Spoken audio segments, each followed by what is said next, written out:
This build is sponsored by Wood to Works, where you can get quality woods for your lutherie, turning, and carving needs. They ship worldwide and have a great service to help you choose through their great selection.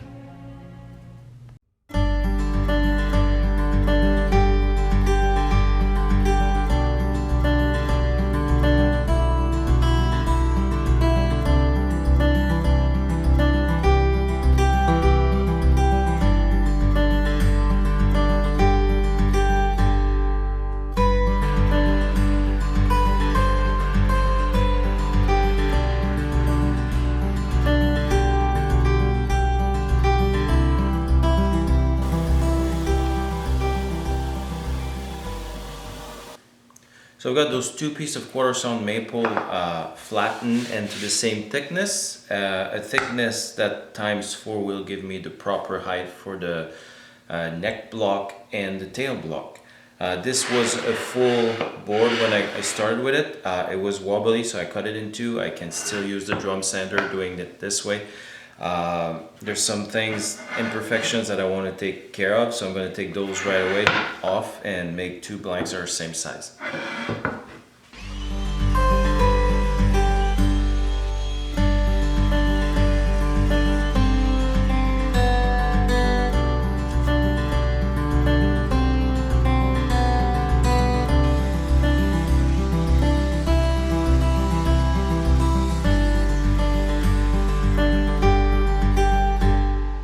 So now I've got my 4 pieces that are prepped. You can clearly see the grain direction and the growth lines, like they go wider here and narrower here. So for the neck part of where I'm gonna have the neck joint, I want to have most of that in this section here because they're closer together, so there's more strength. What I don't want to do is have my growth rings to go straight across, so perpendicular to my center line. The reason for that is if you look here where I have those 2 notches, that's where my sides, my bent sides are going to wrap around, and that's basically where I'm going to have my glue up. So if you look here, the growth lines are 90 degree to the gluing surface, which means I would try to glue that side to end grain, which is not a very good bond. So what I want to do is rotate this section until I get more of a angle, and that way I'm going to have a better bond when I do my glue up all around. On the tail block, the wood grain is going to follow this way, just for the simple reason that my 2 sides are going to be buttoning up. My sides not being long enough to do a full wraparound, I'm going to have a butt strip in the middle, so my 2 sides are going to butt here, and I want, since the grain direction is going to be going this way in my sides, I want it to follow it for wood movement expanding. So next, not all my, like most of my pieces are nice and clean, but I do have an imperfection on this one here. So what I want to do is use this one on top just to allow me to position this in a way that I'm going to clear this section and that I have enough material to cut both of my blocks.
on a thick piece of wood like that, I like to use the curve of the bandsaw instead of a file to refine the gap where my piece of my bent piece of wood's gonna sit.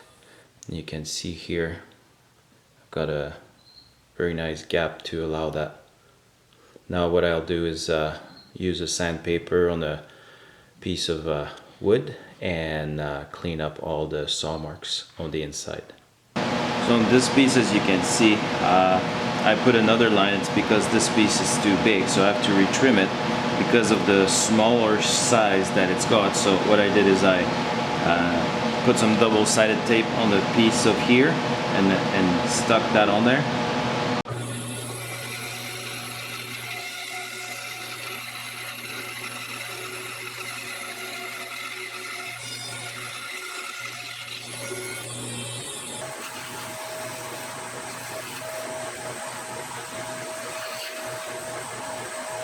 So as you can see now, the blocks are all fitted, and I'll be able to start bending the sides.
Okay, quick update now that I've sized the sides, so they're thickness and they are to width.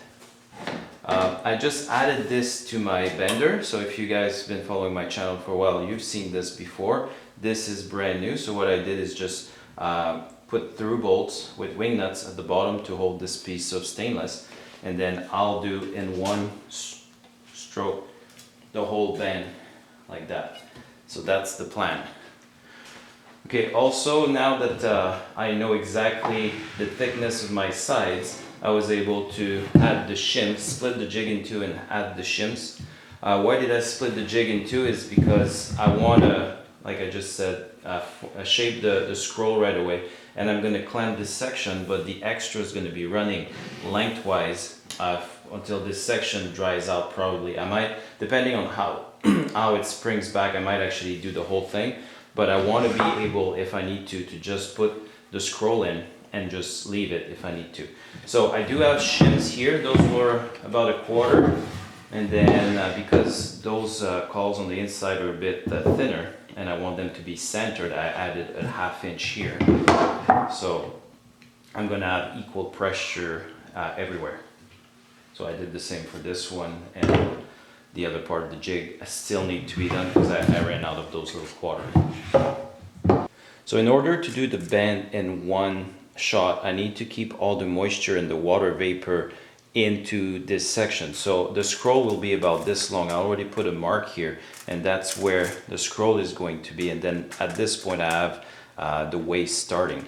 So what I want to do is, like I said, trap the vapor, and in order to do that, using aluminum foil, is I'm going to spray water on both sides of this piece of wood, and then wrap it in foil, and that way the foil is going to transfer the heat from the bender, but also will trap the moisture. The only way the moisture will be able to come out is at the end here. So I'm going to have a lot of flexibility in this section, and by going somewhat slowly but steady, I think I should be able to wrap this thing around without too much issue.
you that have built mandolins or F5 mandolins in the past, you know that the scroll section piece usually goes all the way down to here to support the block on the upper side, and then there's a little strip that goes here. Now for the Mandocello, I would have had to go like really oversized in length. Like my other piece, like you remember seeing on the other section of the jig, would stop somewhere around here, and that's a full, it's actually longer than a guitar side. I think I was at 38 inches, so I would have stopped here. So what I need to do now is basically butt joint them with the tail block. I will put a little strip in between them, like a butt strip, and then I can go on with the second piece that I have for the sides, and then do this side right here, and then I'll match up the joint right here with a nice taper profile on the upper piece, and use the other end to do the back piece here. And now I have just this little section to do to finish all my sides. You can see also that the blocks are fitting quite nicely. There's a bit of adjustment here on the upper one, but when I start the tapering, it should resolve.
Now, something I've never mentioned before in my videos is that whenever I'm done with the bender, I take it apart, because everything is so hot. Like you can even see here, like the kind of the burn marks over the years. It's just for me a precaution that I take, and there's only 4 screws to undo to slide the whole assembly. So that way I make sure that I don't have any fire happening when I get out of the shop. So by the time I'm done, this will have cooled down and I'll be able to reassemble it. Now on the bender, I was able to do this radius, as you can see. I'm able to fit that one in after I trim a bit of this end, but I'm still a far cry from this radius here. So the pipe being 3.5 outside diameter on my bender is too wide to make that sharp turn, so I'm going to use my other one.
So I'm going to cut this video right here because I feel like there's a lot of content, and by the time I'm done editing this video, it's probably going to be a video that's on the longer side, and I try to, even though I try to put a lot of content in the same video, I try to keep them as short as possible. So so in the next video, what I'll do is refine the shape of the block so the fit with the sides is optimal before I do the glue up, and then also add the curved stripping all around on both sides. So I'm really confident that I can manage to finish the whole rim in the next video. So that's going to be pretty exciting. Yeah, some of you might have noticed I just put a video which was an in-between video between the jig building and this video. This video was to answer questions from you guys, and I invite you to ask whatever question you have about this section in the comment section down below. So that way I will probably answer the question in the description or in the question section, sorry. But I will also make a video with your questions. So the more questions, the more content, the more people can actually have the answers to those questions. So feel free to drop any questions that you have. I also want to thank again my sponsor, which is Bow River Wood Works, that allowed me to go through their great selection of woods. If you're a wood turner, or a weekend wood worker, or you want some specialty woods, you're a luthier, do check them out. You have an address here for their website, and also have a clickable link in the description. Great people to work with. I'm just really grateful for them being part of this build. So check me on my Instagram, on my Facebook. Don't forget to like, share, comment, and subscribe if you want to be following this build. And until next time, I wish you well.